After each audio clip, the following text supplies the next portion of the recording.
Chodź, musimy wciągnąć śmietnik. Chodź.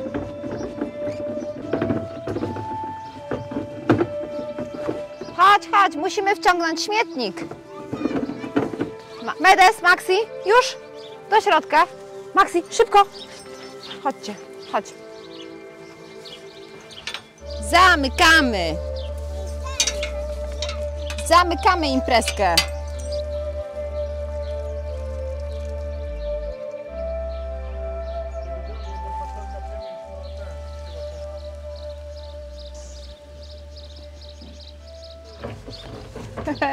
Jedziemy. Na razie tak musimy śmietnik wystawiać, bo mamy jeszcze zamkniętą całkowicie tą naszą bramę w budynku bramnym. Już chyba w tym tygodniu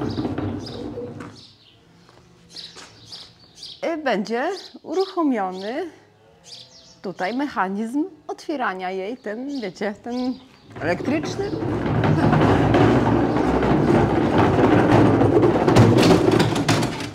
No dobra, wstawiony śmietnik na swoje miejsce. Chodzi mi o to, że już w tym tygodniu tutaj Andrzej będzie działał z elektryką, również i w tym naszym tutaj właśnie oto budynku bramnym, który już znacie. Zawisną lampy. Jakie słowo? Zawisną lampy, tak.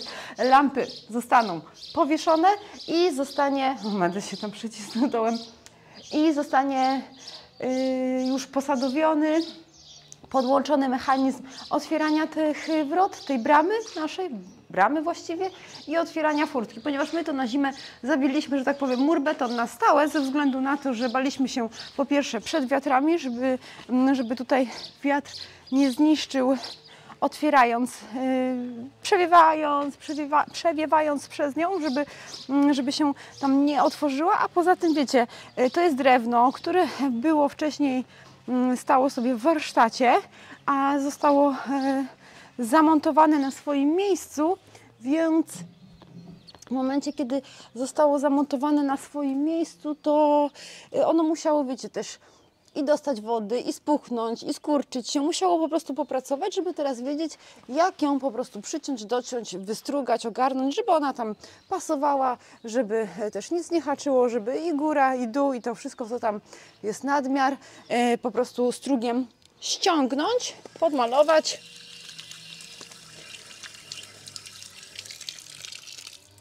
I uruchomić do działania. Zobacz, jak ładnie w kamerce jest zielone, błękitne niebo, jak ładnie wygląda i ta zieleń. Co prawda ta zieleń to są chwasty, ale ładnie wygląda. Kontrastuje jak pięknie zielony, czerwony. Ta czerwona dachówka ładnie też wygląda. To nie chwasty, to jest jeszcze ten. To jest jakaś po tutaj wysiewanych na polu jakieś ziarna. Ten korzeń. A, ty mówisz o tym, to najprawdopodobniej chrzan nam rośnie. No.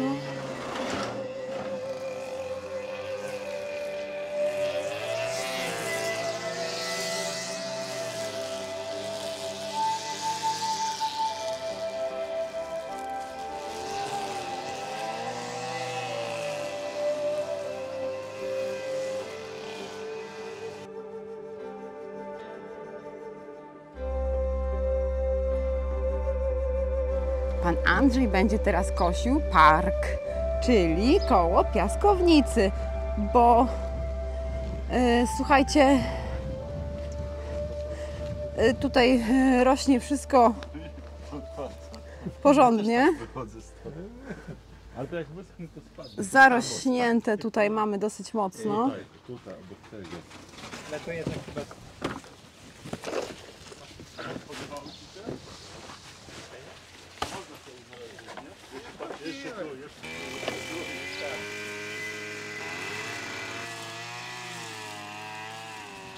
Hejka, hejka, może tak troszeczkę z mikrofonem w ręku, bo mamy dzisiaj dzień koszenia. Pan Andrzej tutaj wziął w swoje ręce kosiarkę ręczną, tą spalinową i tam tutaj podkasza nam różne miejsca. Tak dzisiaj sobie taką pracę wybrał, żeby nam tutaj pomóc i wspomóc nas, za co ogromnie mu tutaj dziękujemy. No i mamy sporo nowości. Nowości takich, których tak naprawdę nie udało mi się gdzieś tam ich nagrać, jak to się mówi, z braku laku, z braku troszeczkę czasu, bo tak trochę na szybko to robiliśmy. Widzicie za mną 2 drzewka, to są drzewka wiśniowe, czyli to są 2 wiśnie i tutaj za mną dokładnie wzdłuż tej drogi powstanie aleja wiśniowa, zarówno z jednej strony, jak i z drugiej strony. Oczywiście tutaj na tle całej tej zieleni, która jest z tyłu, tych drzewek nie widać, ale jak tak tutaj sobie spojrzymy, to widzicie, jest jedna, jest druga, jest trzecia, czwarta, piąta, chyba z 7 tutaj tych drzewek do wysokości bodajże mojego samochodu mamy obsadzonych już. No i tutaj analogicznie z drugiej strony również ciągniemy tą aleję wiśniową, ponieważ ja tak sobie wymarzyłam, że chciałabym mieć tutaj tą drogę właśnie taką obsadzoną właśnie tymi wiśniami. Kiedyś właśnie a propos wiśni, na działce moich rodziców, zanim wybudowali tam swój dom, był taki stary właśnie sad wiśniowy i te wiśnie, one takie piękne były, naprawdę duże, to były stare wiśnie, a wiecie, wiśnie są takimi bardzo delikatnymi drzewami, one mają bardzo delikatne gałązki, bardzo delikatne liście, pięknie powiewają na wietrze, pięknie tak zacieniają nam również. Jako wiśnie, wiadomo, mocno ograniczeni jesteśmy, jeżeli chodzi o przetwory wiśniowe, ponieważ wiśnia jest takim specyficznym owocem, który nie każdy lubi, ale na kompoty będą nam się tutaj jak najbardziej nadawały, na jakieś powidła, konfitury wiśniowe, czy też tak po prostu do schrupania, czyli na zasadzie takiej deserowej wiśni do zjedzenia na bieżąco prosto z drzewa, ale generalnie one będą pełniły funkcję tylko i wyłącznie taką ładną, estetyczną, takiej ładnej, wykończonej alei. Zobaczcie już, jak ładnie się prezentują na tle, ponieważ mają swoje tło tej starej oto właśnie tutaj stodoły. I jeżeli chodzi o ten plac tutaj, gdzie ja tą łąkę kwietną ostatnio wysiewałam, pokażę Wam, co my tam wykombinowaliśmy i co my już tam zrobiliśmy. Oczywiście troszeczkę głośno tam jest ze względu na to, że tam idzie ten proces koszenia, podkaszania. Widzicie podlewak, który podlewa tutaj ten teren, no bo my tutaj wysialiśmy i trawę w tej części tutaj i łąkę kwietną. Łąkę kwietną takim półłukiem tutaj odtąd mniej więcej dotąd takim półłukiem właśnie idzie łąka kwietna blisko samej stodoły, a w tej pozostałej części stwierdziłam, że trochę bez sensu, dla mnie bez sensu jest tracić ten teren tylko i wyłącznie na tą łąkę kwietną, no bo zobaczcie, tego jest bardzo dużo. Sama łąka, tak jak tutaj te moje 2 palce pokazują, ona będzie właśnie takim pierwszym, nie tłem, tylko takim przedtłem dla tej właśnie stodoły. Troszeczkę zakryje ten brzydki fundament od dołu, te jej największe niedoskonałości wynikłe gdzieś tam z takiej destrukcji podczas czasu, który upłynął od jej postawienia. No i tutaj posialiśmy trawę, wybraliśmy trawę z mikrokoniczyną, podlewamy ją już od prawie tygodnia. Codziennie musimy to robić przynajmniej minimum przez 2 tygodnie i kupiliśmy 2, może nie tyle co choinki, ale drzewa iglaste, to są świerki, tutaj jest pierwszy, tam jest drugi, ten rośnie do wysokości około tylko chyba 3 metrów, tamten tylko do 2,5.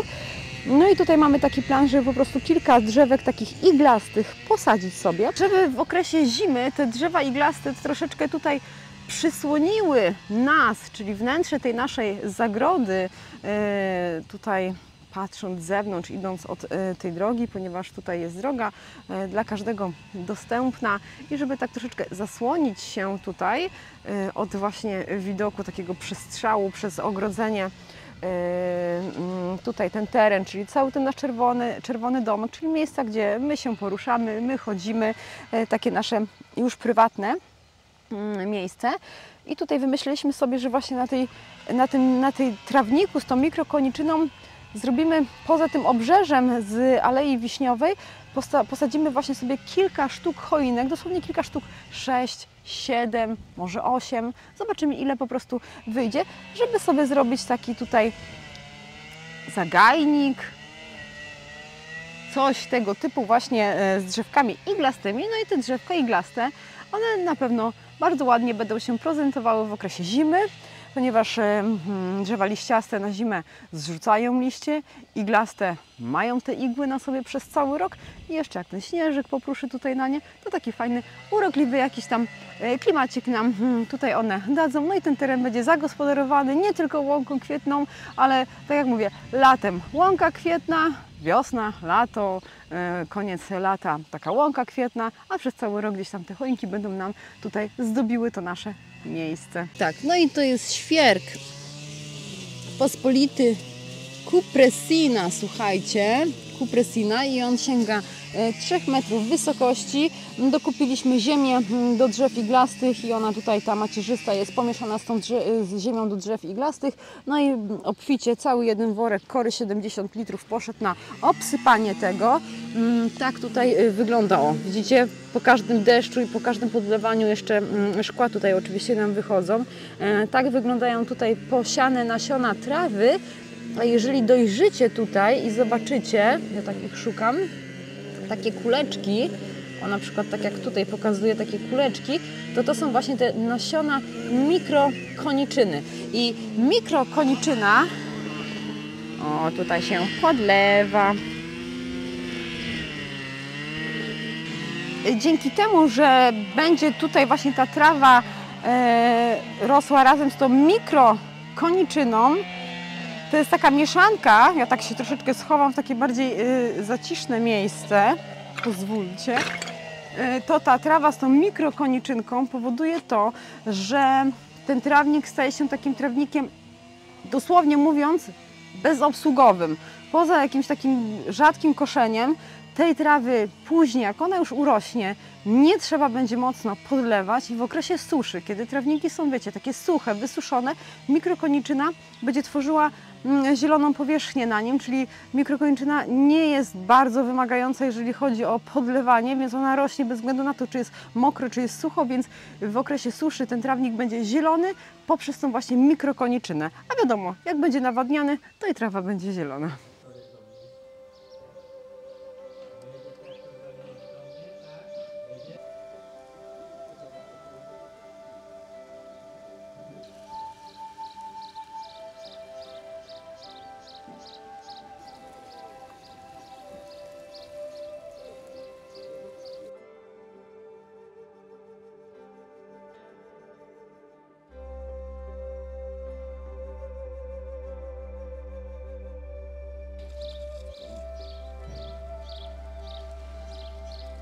Gdzie masz patyka?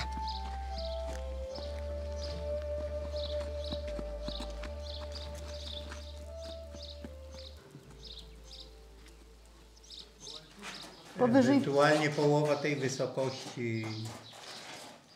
Między tą belką a tą kropkiem, belką, no. a to te? Jętkami, Jętki. a tymi belkami. To ile No. tam jest? 2 metry? No to tak. Połowę albo trochę niżej niż połowę. Nie? Trochę niżej niż połowę. Żeby tak ładnie wyglądało. Trochę niżej niż połowę.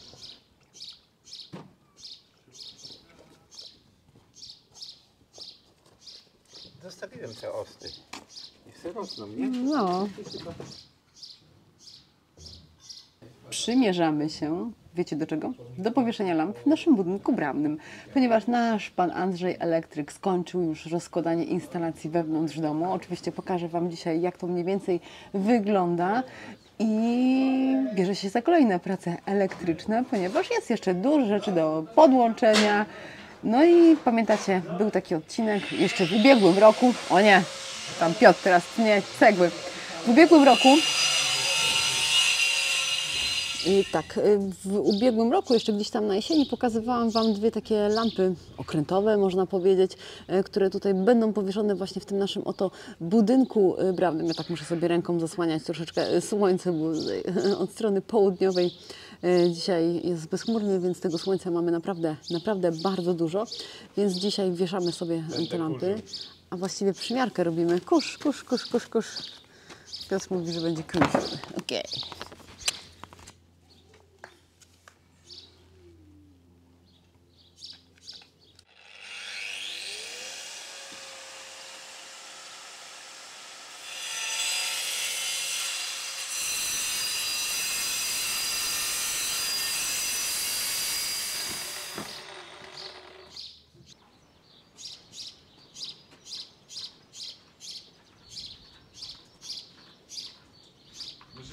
wszystko na przyspieszenie, żeby wyglądać jak zapierdolam. Ale to jest tak trudno. To będzie?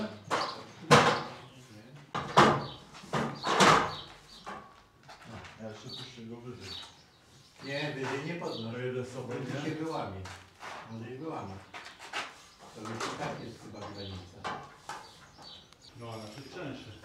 No ale tu trzymaj łańcuch. Drabiny.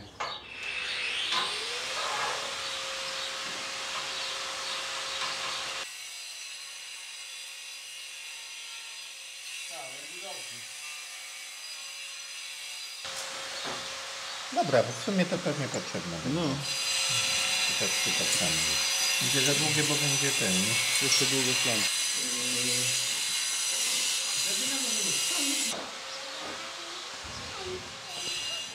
Jeszcze korzystając z sytuacji, że tutaj jestem i chwilowo jest cicho, Piotr już podąża za mną. Pokażę Wam postęp, jeżeli chodzi o murowanie tych oto ścianek działowych.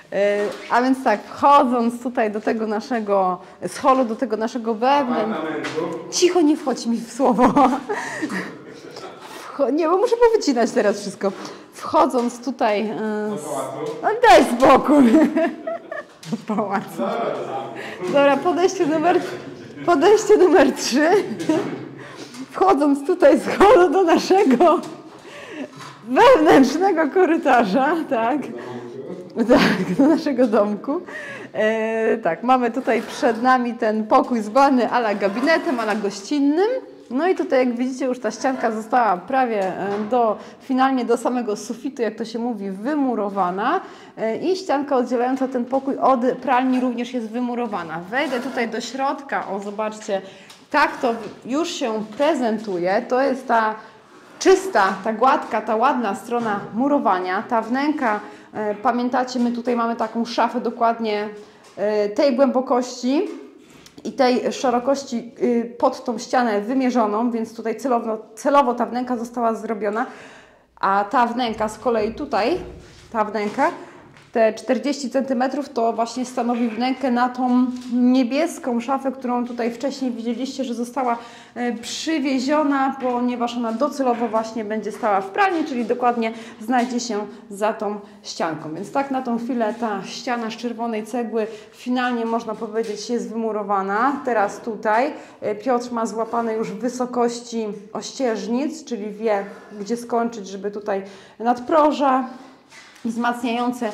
również i wmurować. No i tutaj dzisiaj przeszedł już właściwie na tą stronę murowania, czyli muruje tą ściankę działową między pralnią a łazienką. Ja tam nie jestem w stanie się dostać ze względu na to, że już tutaj ma rusztowanie zmontowane, postawione i dzisiaj na pewno i pewnie jutro będzie działał sobie tutaj w tym temacie. No i na koniec, prawda, zostanie tutaj... Słucham, co chcesz powiedzieć? Nic nie chcę powiedzieć. Ale do czegoś się... Pani też podziękujemy. Tak, czyli już mój czas się... przeszkadza, czas No patrzcie, no mój czas się skończył. No słuchajcie, wygania mnie troszeczkę tutaj, więc nie będziemy mu tutaj przeszkadzać. Tyle, co udało mi się wam... będę chlapał. Nie, no nie możemy... Jak ksiądz kropiglem? Tak, dobrze, pokrop mnie. No nic, no i widzicie, tyle, o ile mi się udało Wam pokazać. W każdym bądź razie te drzwi, które ja tutaj już wstępnie pokazywałam Wam w ubiegłym odcinku, wyszlifowałam, to są drzwi od pralni. Czeka mnie dzisiaj szlifowanie ościeżnicy do końca również tych drzwi, ale nie mogę tego zrobić, dopóki nie położę spać Aleksa, bo on dzisiaj jest tak zwany tańczący z wilkami, czyli na rączki. Bardzo mocno. Dzisiaj ma taki dzień przylepkowy, więc po prostu pójdzie spać, to wtedy sobie podziałam.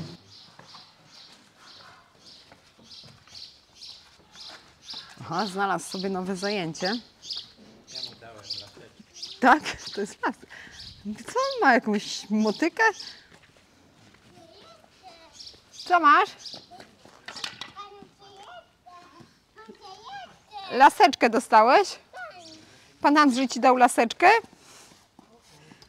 O nie. Chłopaki zmienili miejscówkę. Idą sadzić, słuchajcie, drzewka iglaste. A ja jeszcze znalazłam, zobaczcie, jakieś takie pozostałości. Dzisiaj robiłam porządki w moim plecaczku. I jeszcze to sobie tutaj Wysiejemy, zobaczymy. Dobrze, dosiejemy sobie to tutaj, bo ona tak mniej więcej właśnie takim klinem, wiecie co, idzie sobie, schodzi. A mówię, takie urozmaicenie troszeczkę zrobię, bo stwierdziłam, że bez sensu, tak jak mówiłam wcześniej, że jednak nie chcę na całym tym terenie samej tylko i wyłącznie łąki, aczkolwiek tutaj najbliżej stodoły ona i ją podkreśli i ją troszeczkę przyozdobi, nie?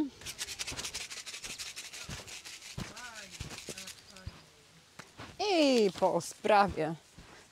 No, zobaczymy, ile warte są te nasiona.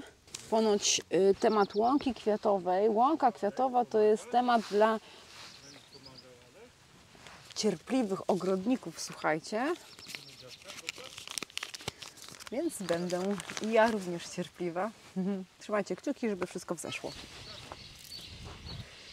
Z takich nowości, kto tam przyszedł z drugiej strony?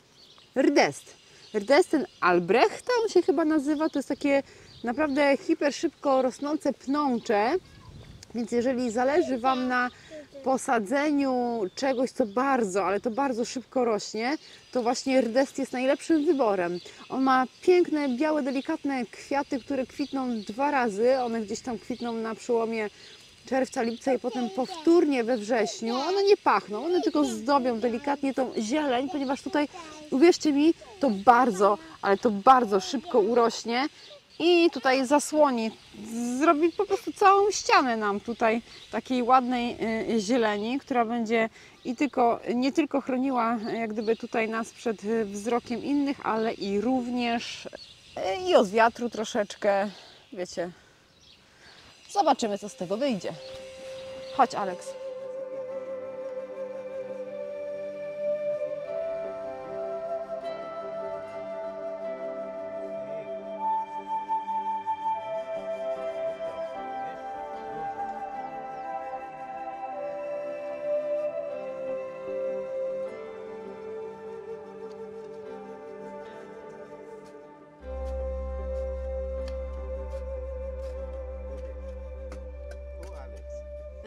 Dostaliśmy tutaj od pana Andrzeja sadzonki deglezji, słuchajcie. Wiecie, deglezje to takie parkowe choinki, jakby choinki, kategorii choinki iglastych drzew. One wiadomo z wiekiem rosną naprawdę gigantyczne, no ale zanim one takie gigantyczne urosną, to my je sobie gdzieś tutaj i posadzimy, ale żeby nie doprowadzić do tego, by rosły gigantyczne, będziemy je formować na takie...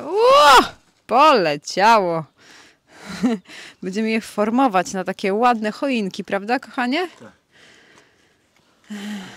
No, są takie pstryczki jeszcze małe. No. I one wszystkie idą do mojej szkółki. A moja szkółka, zaraz Wam pokażę, gdzie się znajduje. Tam, gdzie stoi pan Andrzej. Tutaj w takim cieniu, ale od strony południowej, mocno zacisznej. Moje szczepione jabłonie, ale nic chyba z tego niestety nie wyjdzie. Ale posadziłam też tak sobie do doniczek te wszystkie podkłady. I będę próbowała jeszcze raz szczepić. Na razie jest lipa. Tak, bo podkłady żyją. Tu widzicie, to są te zaszczepione podkłady żyją, ale te zraziki chyba się nie przyjęły. Najprawdopodobniej za późno mi się wydaje. Przez to, że wiosna wyjątkowo wcześnie przyszła. Nic się nie stało. Bo tu jest jaśmin. To jest jaśmin, tak. Przez to, że wiosna wyjątkowo szybko przyszła nie tylko i do nas, ale i również i do Was, to tutaj na tle, on już nawet pachnie ładnie, na tle tego zaczynającego tutaj swoje kwitnienie jaśminu, powiem Wam, że moje niestety szczepienia nie wyszły, bo wydaje mi się, że po prostu za późno to zrobiłam.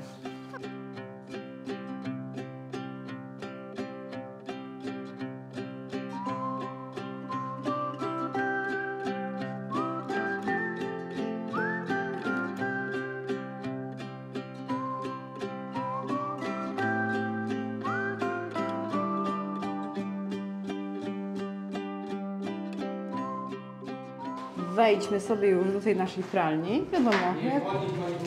A nie wolno. Ale no jest, nieposprzątany rzeczywiście. Także tutaj w tej wnęce będzie ta szafa niebieska, błękitna, angielska, którą tutaj wcześniej widzieliście, i na końcu będzie pralka i na niej będzie suszarka. A tutaj po prostu będzie miejsce na... Ludwik XVI, widzisz, no na ten. Deska do prasowania, tak. Tak, bo Ludwików, tak wszyscy mówią, że są meble w stylu ludwikowskim, a tego stylu ludwikowskiego to się okazuje, że jest nie tylko jeden, tylko to tam są różne epoki, od baroku do secesji chyba. Także widzicie, ile kabli wisi. Wiszą kable. Pan Andrzej tutaj już skończył to, co mógł skończyć. Czeka na kolejne ściany, aż powstaną. Za kotłownię jeszcze też się nie wziął, tylko tak po prostu to podprowadzał. A ja pokażę Wam moje stanowisko pracy. Zobaczcie, jak wygląda. Ile tego jest. Dzisiaj opalałam tylko te widzicie, te pozostałości, które sobie po ostatnim razie zostawiłam, i to trwa naprawdę. To są najgorsze elementy, najgorsze miejsca do czyszczenia. Tutaj tak z dołu pokażę Wam, jak już wygląda ta strona, którą wyczyściłam. Uważam, że zrobiłam to naprawdę porządnie, bo się bardzo do tego mocno przyłożyłam.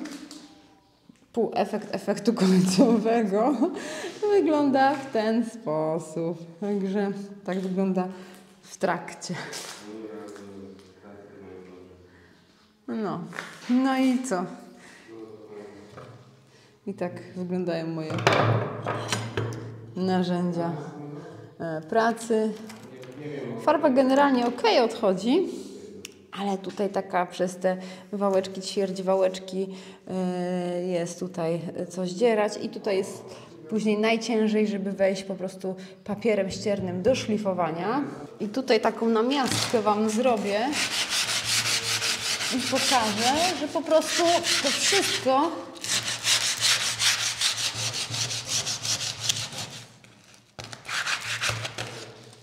jak się tutaj ładnie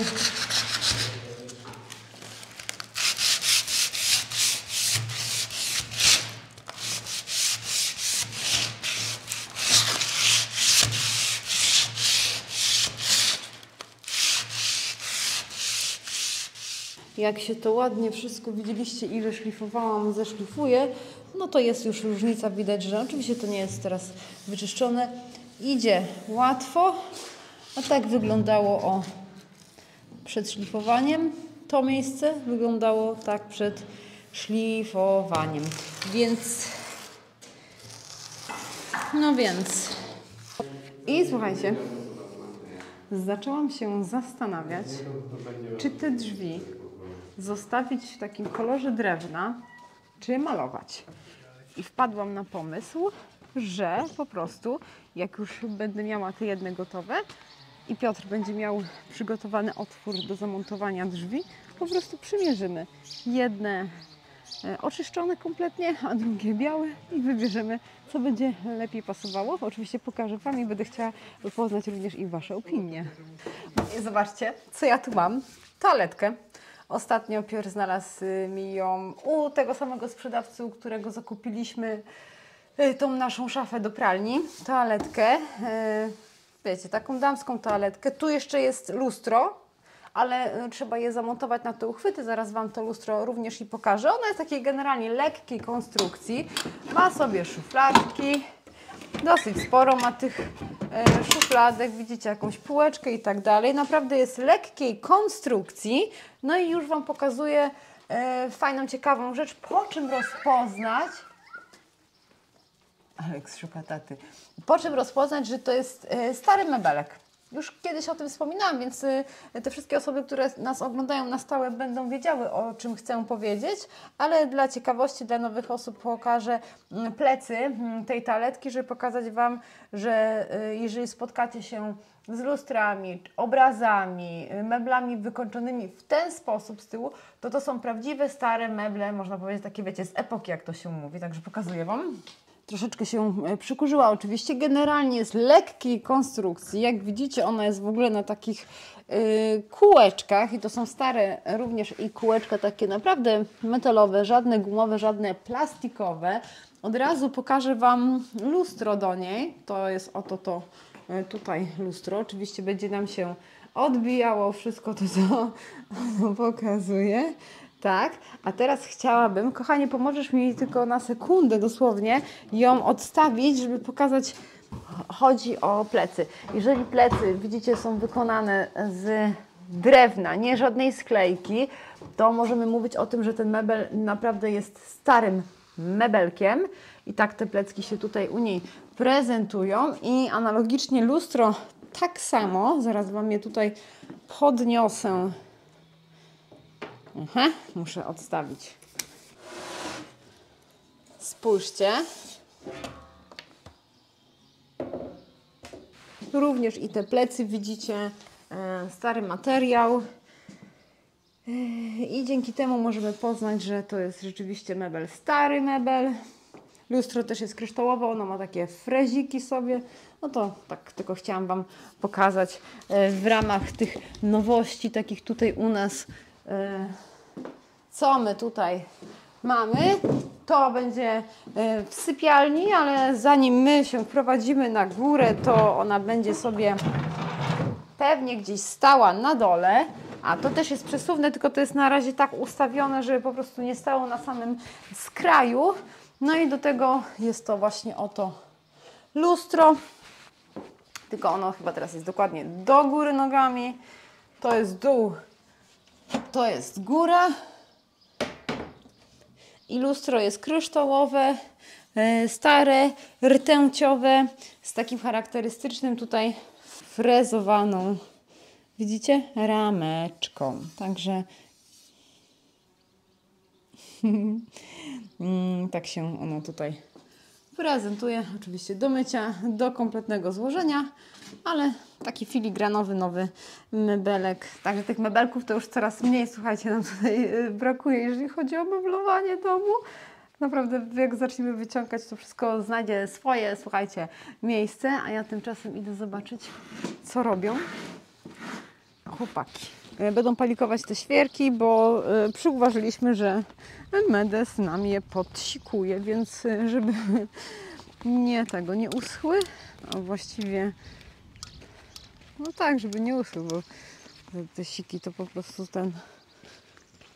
po prostu będą opalikowane, a Pierre tutaj podlewa te wszystkie wisienki, które tutaj pokazywałam Wam na wcześniejszych ujęciach, które one sobie tutaj nam będą zdobiły tą naszą aleję wiśniową.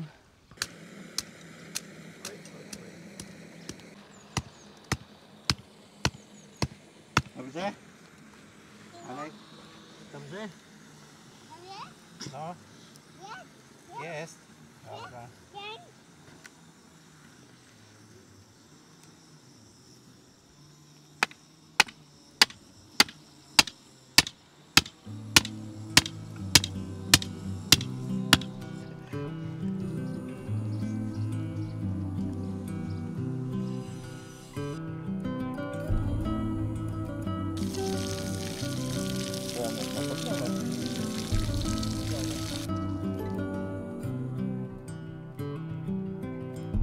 Maybe our lives were not meant to collide from the start, but who could foresee the fall? Maybe it's time to decide what to do with the fact that it happens to us all. From time to time it all comes around, and no one knows the end.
montujemy, słuchajcie, rusztowanie, bo pierw wziął się za szlifowanie tej czerwonej cegły tutaj od wewnątrz tego naszego budynku bramnego, bo tą elektrykę cały czas przygotowujemy, żeby już były, wiecie, takie wyszlifowane, czyste, umyte ściany, nie do jakiegoś zera, nie do jakiegoś bardzo minimum gładkości, bo pokażę Wam, jak to z bliska wygląda.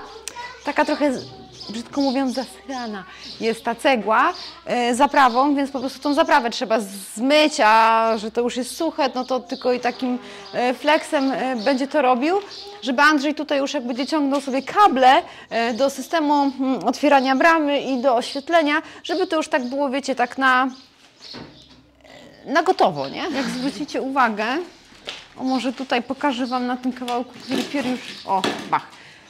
Tutaj już Pier wyczyścił, to na przykład jeszcze nie jest wyczyszczone, no i tak ja tutaj i tak czyściłam, ale widzicie, o po prostu takie rzeczy trzeba tutaj ogarnąć troszeczkę, o tutaj najbardziej widać na przykład, że jest taka, no taka zabrudzona tą zaprawą, bo ta prawa estetyczna strona murowania to jest z drugiej strony, to jest ta wewnętrzna, ale tu wiecie, jak przyjdzie deskowanie, to też będzie ciemno, więc tak na dobrą sprawę, jak do takiego stanu się doprowadzi, oczywiście to jest zapylone, to będzie w zupełności po prostu ok. Chodzi o to, żeby odsłonić czerwoną cegłę, zlikwidować zaprawę.